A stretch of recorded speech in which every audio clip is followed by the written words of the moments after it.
Benchley has been on the brink of another disaster. The first night I lit candles, he sent for his children to come home, which they did. Afterwards, he and I had a considerable of a warm debate. Now, the letter was the telephone of its day, the primary means of communication over distance. And this letter from Samuel Slater shows his annoyance with a parent named Benchley, who kept his children from working in the mill even after Slater had lit extra candles so they could see in the dark.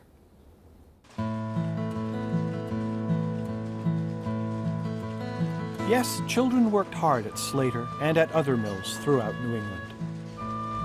They also worked on farms and in craft shops, just about everywhere. Few children had the luxury of going to school full-time, and working in the mills at least meant a decent place to eat and sleep. Slater appreciated his younger workers.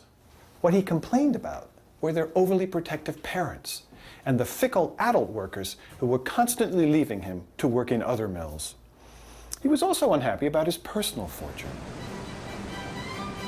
Though he ran a successful mill that bore his name, he was not the majority owner and felt he could do better with his own venture. So in 1806, he built a new mill complex and proudly named it Slatersville.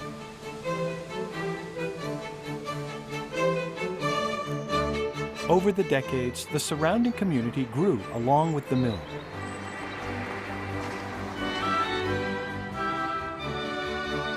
And by mid-century, the Slater family had built 2 additional mills and installed steam engines to help power the machinery. Quarrybank Mill in England houses an early working model.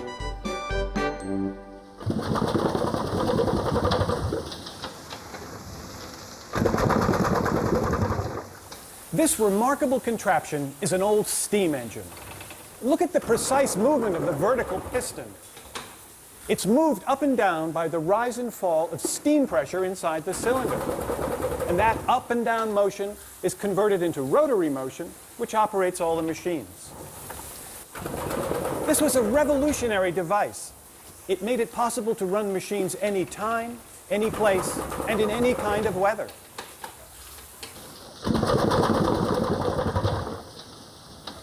Over the years, operators used both steam power and water power. But eventually, the steam engine replaced water wheels as the primary source of power for most mills.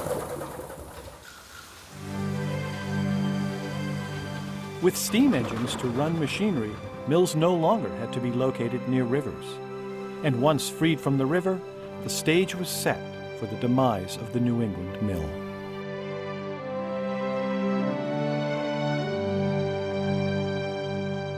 By the middle of the 20th century, many New England textile companies had moved south, where labor was cheap, where cotton grew right outside the door, and where swift-moving rivers no longer mattered.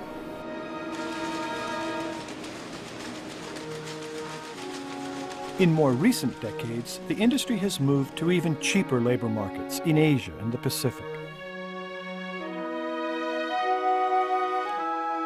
Today, the largest textile centers in the world lie far beyond the United States and Great Britain, leaving places like Slatersville abandoned and desolate.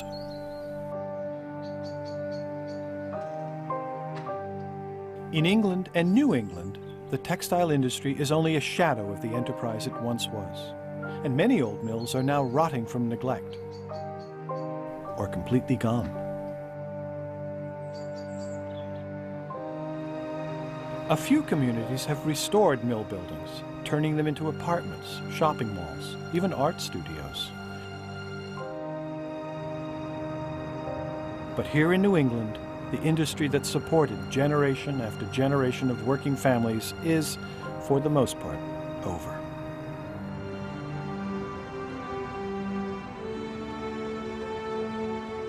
At their height, mills were criticized for bringing a decline in craftsmanship and a machine-like regimentation to the workplace. But they created enormous benefits as well. As anchors for cities, as innovators of new technologies. They put vast numbers of people to work and brought affordable products to consumers everywhere. For better or worse, mills have shaped our world and the way we live as surely as any force in history.